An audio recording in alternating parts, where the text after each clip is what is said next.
Welcome all to the burning issue of DHI Academy. Today we are going to discuss the prominent issue of 14 hours slavery. So what is this 14 hours slavery? Recently, a Karnataka government has passed a bill which was approved by cabinet mandating 14 hours of work, 14 working hours for employees working in various manufacturing and tertiary sectors. So let's see what is this 14-hour slavery this article is speaking about.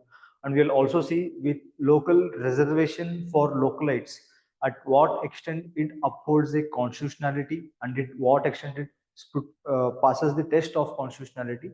And the second thing is that at what extent is the Karnataka government justifying this particular stand. So before we go to today's class, we are comprehensively launching a forestry mains examination.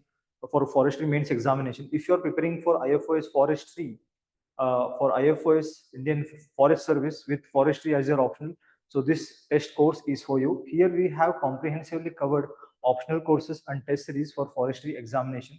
Here the also includes test series with respect and foundational classes, and they will also make sure that proper test series have been provided with one-on-one mentorships provided at the end of the classes. So if you are searching for forestry as your optional in IFOS mains examination, this attempt or upcoming attempt, so you are at the right destination. This particular course can help you. So what is this particular news? The IT firms in Karnataka have submitted a proposal to the state government demanding the extension of employee working hours to 14 hours. The state government has considered amending the Karnataka Shops and Commercial Establishments Act of 1961. So after from what we see is that recently, a few months ago, Narayana Murthy has suggested that youngsters to work around 70 hours a week so that they could reach their fullest potential as such. So they have also submitted a proposal to the state government demanding the extension of employee working hours to 14 hours. So apart from this, at present the labor laws permit only 12 hours. That includes 2 hours of overtime, 10 hours of regular working hours plus 2 hours of overtime.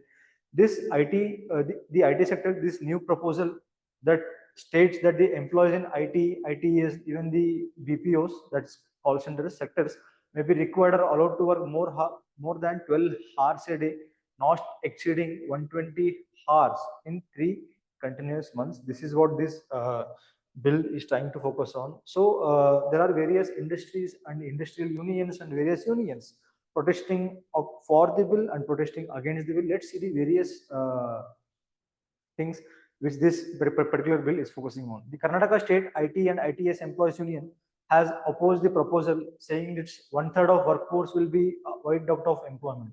So what is this 1/3 of workforce wiped out of employment? Generally, what happens is that the 24 hours duration, if a industry is functioning 24 hours, these 24 hours is divided into 3 shifts, okay, of 8 hours each. When the moment these shifts get divided into 8 hours each, then each and every employee works for 8 hours. Now, by extending it to 14 hours, around they are extended at 14 hours. So these 3 shifts will get accumulated into 2 shifts, where people would be working only on 2 shifts. Hence, 1/3 of employees, there is no requirement of 1/3 of employees as such.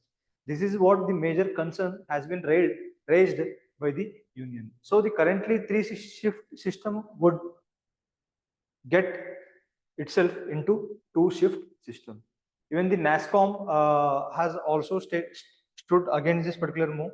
Now, what would be the consequences that recently, as per report, 45% of employees in IT sector are facing mental health issues and depression, and 55% are facing physical health impacts as well. So increasing working hours will further aggravate the situation. Even the World Health Organization and International Labour Organization studies says that working hours will be laid an estimate of 35% higher risk of death and heart stroke, 70% of higher risk of dying from various heart diseases. So before moving to conclusion, even the constitutional experts are suggesting that these violate various provisions of the Constitution, including Article 19, which include freedom of free movement to freedom of practicing profession of our choice.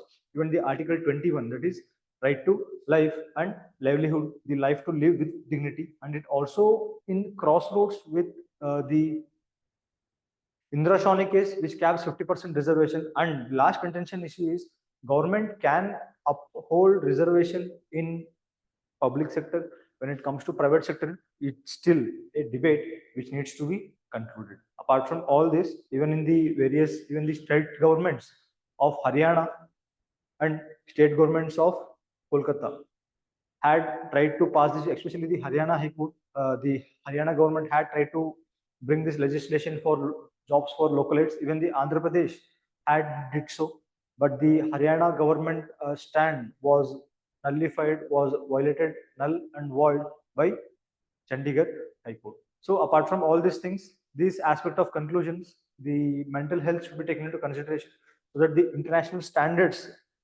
should be maintained, and this particular work culture shouldn't get turned out into a slavery as such. So that's all for today's discussion of today's burning news. Join us tomorrow for another burning news, which we would be taking out the current topics which are important for UPSC CSE examination. Thank you all. Have a great day. Please like, share, and subscribe the video and press the bell icon to never miss an update from DHI Academy. Thank you all. Have a great day.